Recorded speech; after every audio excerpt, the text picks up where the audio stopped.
Lena, at just 8 years old, always felt like an afterthought in her own home. As the youngest child, she often wondered if she had been wanted at all. Her older siblings, who were female twins, seemed to have their own world, their own lives, and her parents, though kind, often seemed distracted. But it wasn't just the quiet indifference that made Lena feel unloved. It was a secret conversation she heard one night that shaped her belief.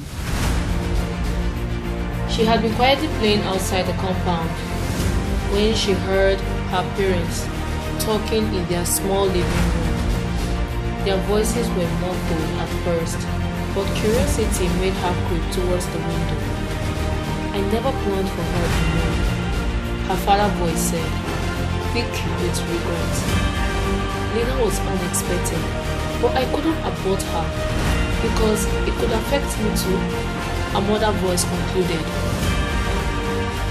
Lena froze, thudding in her chest. Unwanted. That was what kept ringing in her head.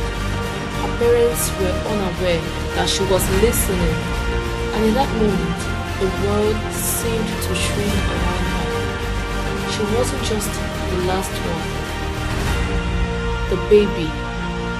She was the mistake. From then on, Lena carried the weight with her. She walked through life as though wrapped in a veil of invisibility. Determined not to make a sound, she became quiet, distant, believing she wasn't worth the effort. One hot afternoon, feeling suffocated by her parents,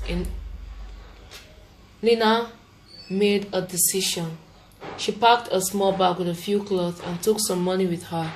She slipped out the back door and ran.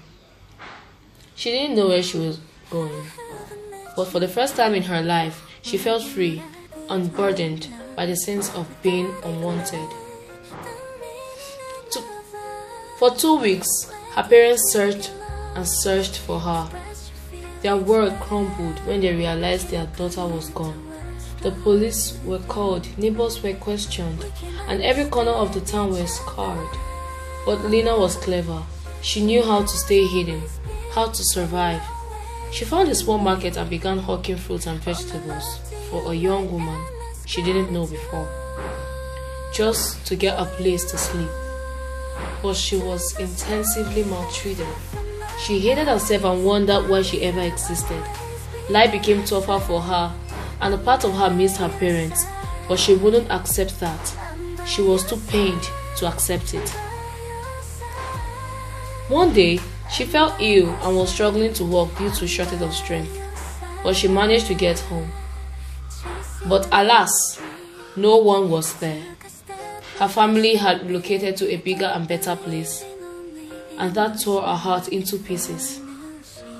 "Your parents are worried sick about you, Lena," one of the close-by neighbors, who was shocked to see her, said to her. But Lena refused to pay attention. Then she asked the woman to help her with food and water, which she did without hesitation. Some minutes later, while Lena was still eating the food with tears in her eyes, her parents walked in. "Lena!" her mother cried out as she rushed to hug her, but Lena refused to embrace it. Then her parents knelt before her and apologized to her. "Should never have made you feel that way. You're so precious to us, and we love you so much, baby." Her mother, who already looked pale, kept crying, but Lena ignored them. Her heart was mixed with pain and anger.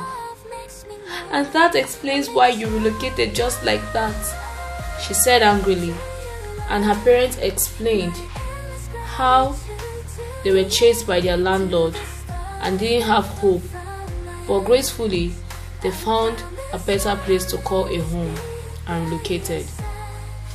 They kept asking for Lena's forgiveness for ever making her feel unwanted.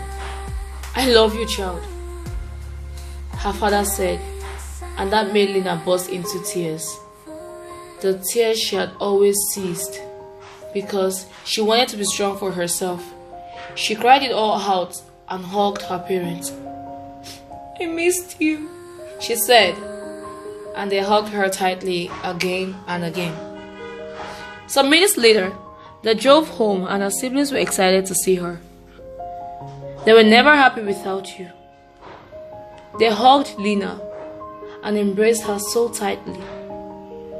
They said to her, "We missed you, sister. We were never happy without you." Lena felt happier and wanted again. She felt loved and treasured, and from then on, she lived like the happiest girl in her wealthy home.